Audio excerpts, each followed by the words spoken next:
Now, if you're learning to DJ, it's really easy to feel overwhelmed. One video tells you to learn scratching, another video tells you to learn effects, and another tells you to learn stems, loops, mashups, and 100 other things. But the truth is, if you're a beginner DJ, then there are really only 4 skills that matter right now. In this video, I'm going to show you exactly what they are and why they matter so that you can stop overthinking, focus on the right things, and start making real progress in your DJ career. My name is Blakey, I'm a DMC champion, and I've helped thousands of DJs level up through my online courses and YouTube videos. So let's get into it.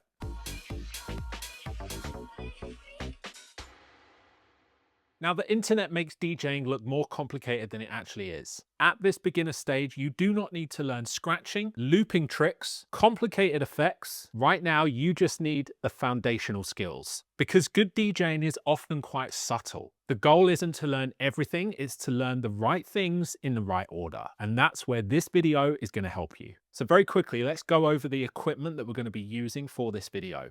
This right here is the DDJ Flex 4 controller from Pioneer DJ, which in my opinion is the best controller to use if you're a beginner because it has more than enough features to allow you to actually DJ properly, but it still comes in the price range of a beginner controller. But no matter what beginner DJ controller you're using, whether it's the DDJ Rev 1 from Pioneer DJ or the Reloop Ready, you are still going to be able to follow along with everything in this video. Now, we're also using the Recordbox DJ software, but you could use Serato, Virtual DJ, or any other DJ software, because these are completely universal DJ skills. And by the way, if you're not sure what equipment you need to get started, I've created this completely free beginner DJ setup guide, which will walk you through exactly what you need and how everything connects. If you would like to download that for free, then just click the link in the description. Okay, skill number 1 is track selection. So let's move over to the Recordbox software. Now, inside my DJ software, I like to use streaming services to find new music and build playlists. So here in Recordbox, on the left-hand side, you can see all of the different streaming services right here. You've got Apple Music, Spotify, Tidal, Beatport, and SoundCloud. So let's click on Beatport right here, and you can see I'm already logged in. If you need to log into your Beatport account, you will see a login button right here. Click that, log in, and everything inside your Beatport account will show right here.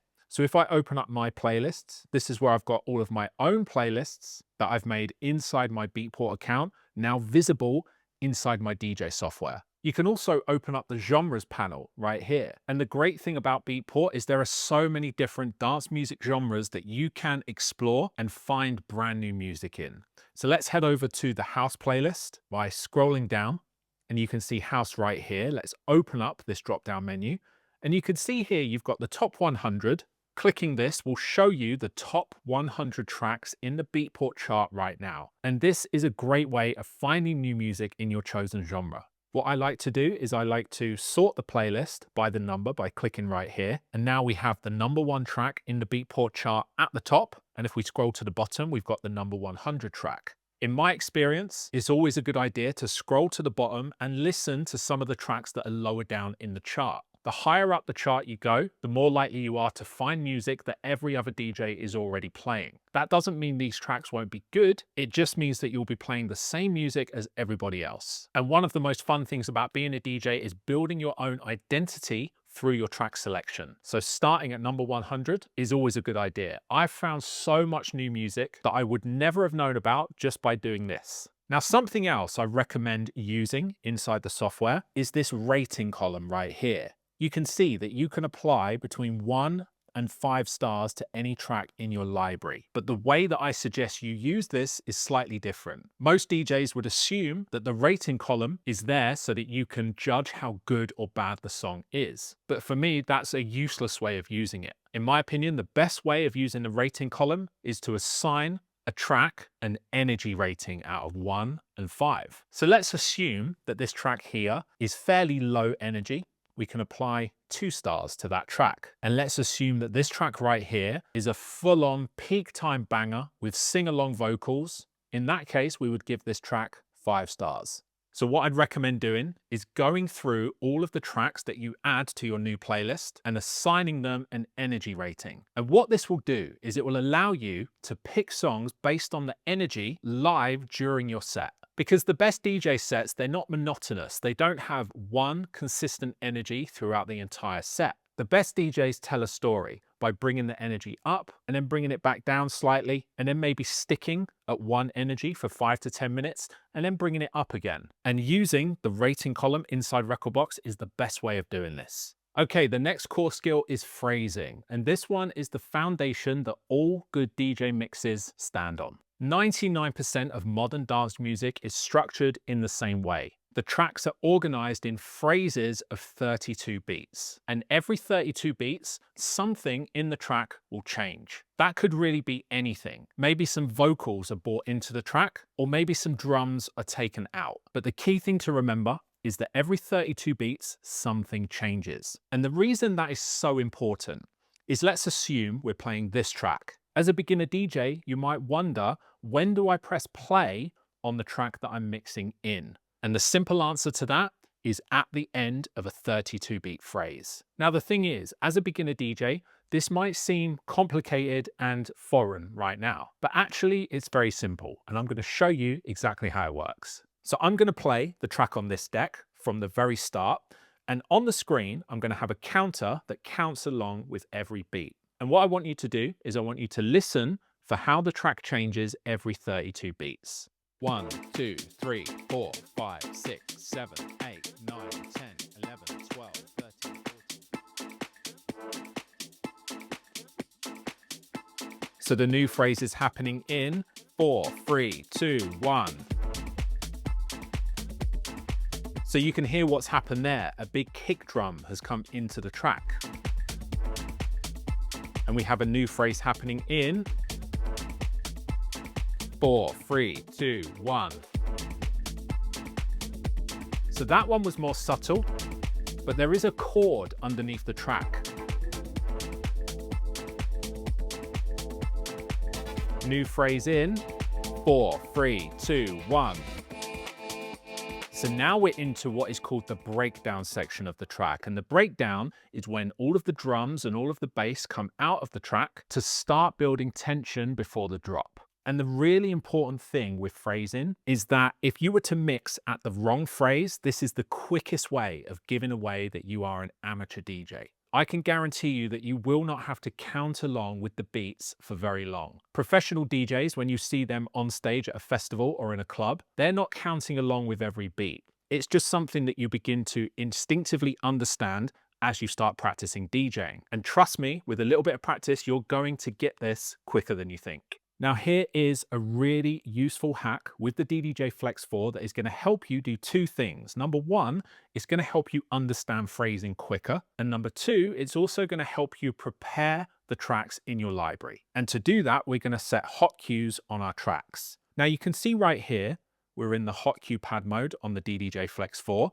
but all of these pads are currently unlit. And what that means is that this track has no hot cues assigned to it. Now, a hot cue is simply a marker that we place on the track, and then we can trigger that track from that marker by pressing the hot cue button. Now, the first thing I'm going to do is I'm going to move the jog wheel so that we're right at the beginning of the first downbeat on this track, which is right here. And now I'm going to press hot cue number 1, which is currently empty.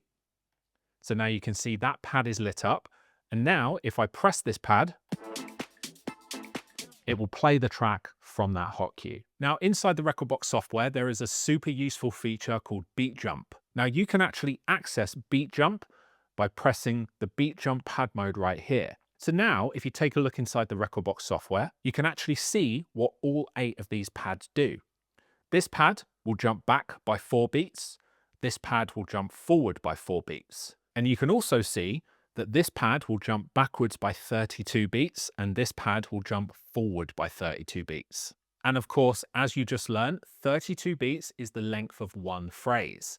So all we need to do is press this pad once, and now we have jumped forward by 32 beats perfectly in time.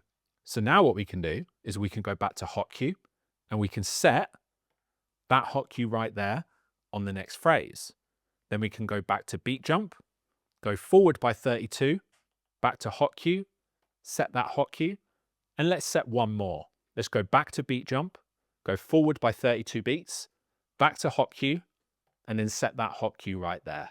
So now we've very quickly set 4 hot cues on 4 different phrases on this track in seconds. Instead of manually finding every section, just use beat jump. It's so much quicker and it's going to allow you to set those hot cues perfectly. Once you understand phrasing, then you will know exactly when to press play on the track you're mixing in. And this is going to make your mixes sound so much more professional. Now, if you're a beginner DJ and you would like a step-by-step path that shows you exactly what you should be learning and in what order, then you should check out my Ultimate Beginner DJ course. I've spent the last year talking to thousands of beginner DJs, finding out exactly what it is that they've been struggling with. And I built this course to fix all of those problems. It's been designed to reduce overwhelm, remove confusion, and help you build the real foundational DJ skills from day one. If you'd like to check it out, then just click the first link in the description. Okay, the next skill is beat matching. And beat matching is what allows your music to stay together so that you can mix from one track to the other seamlessly. Now, I have 2 house tracks loaded into my decks here on the DDJ Flex 4 in Recordbox. But right now, the tempo of both of these tracks, it's not matched. So take a listen to what happens if I press play on both of these tracks at the same time. Because the tempos don't match, very quickly, these tracks are going to fall out of sync and it's going to sound terrible. Take a listen.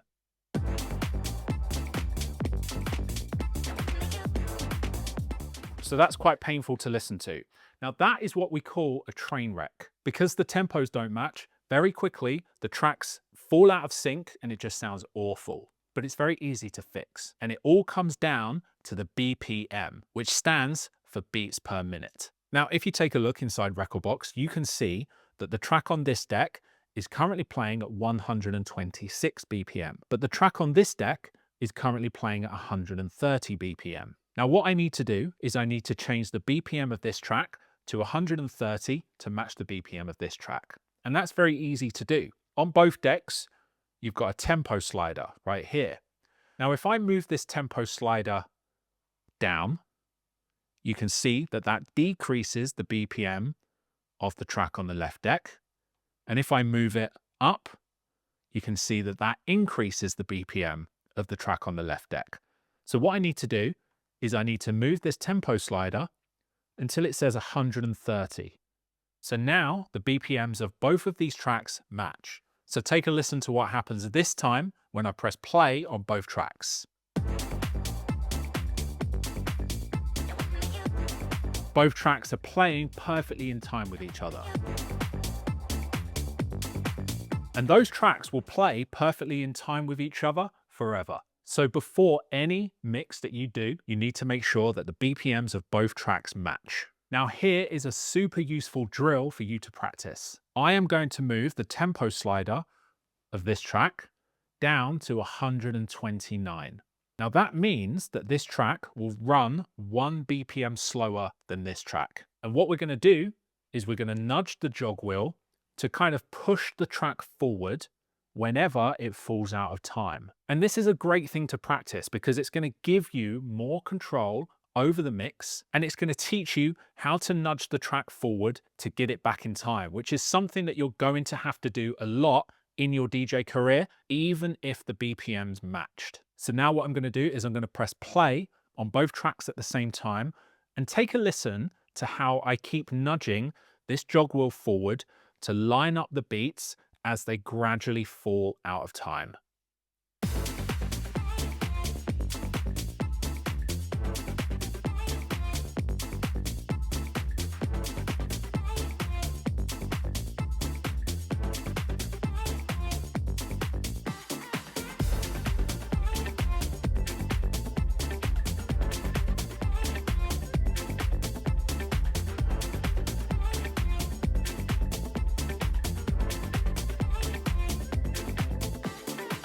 So you can hear that those little nudges are pushing the track back in time. When it comes to beat matching, this is the perfect skill to drill. And it's a skill that you're going to need time and time again throughout your DJ career.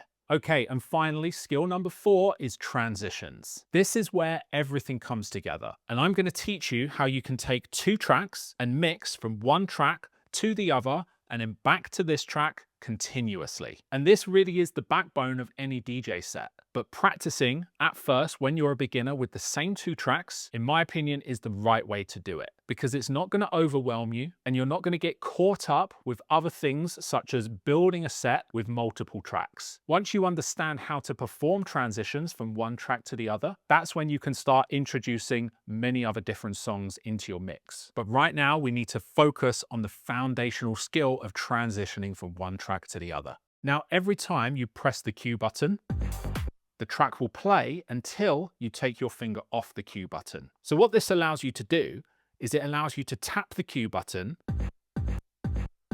and then you can press play after tapping the cue button, which will help you press play in time.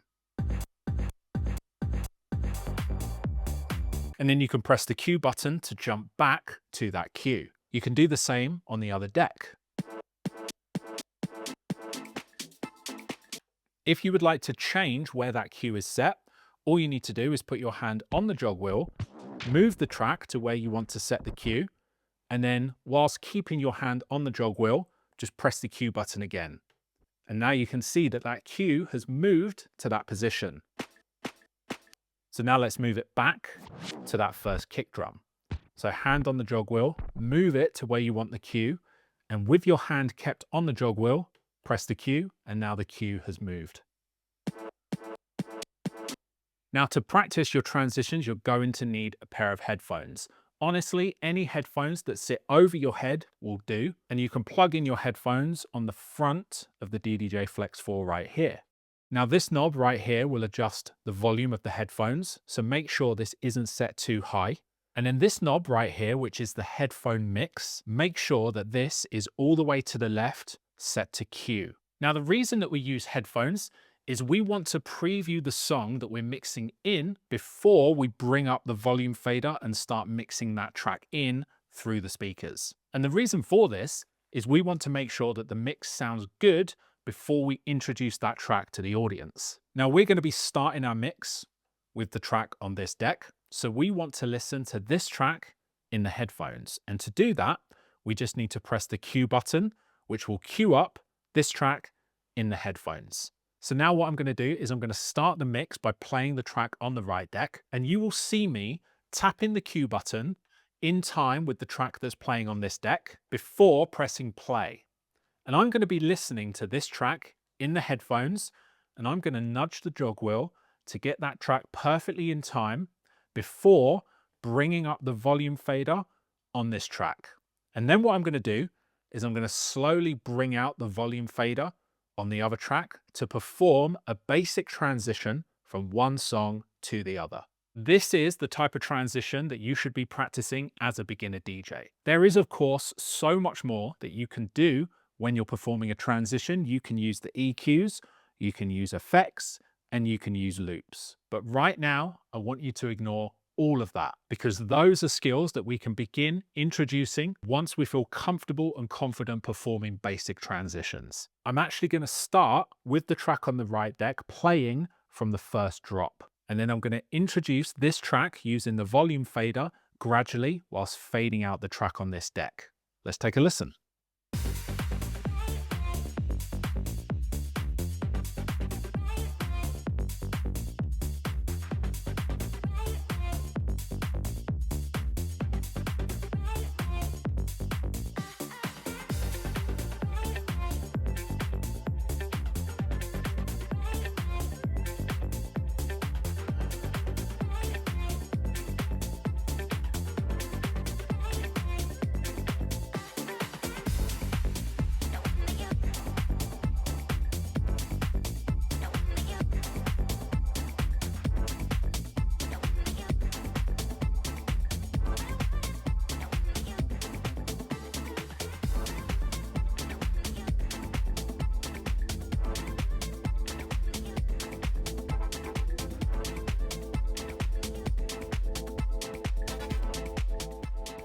Now let's mix this track back in.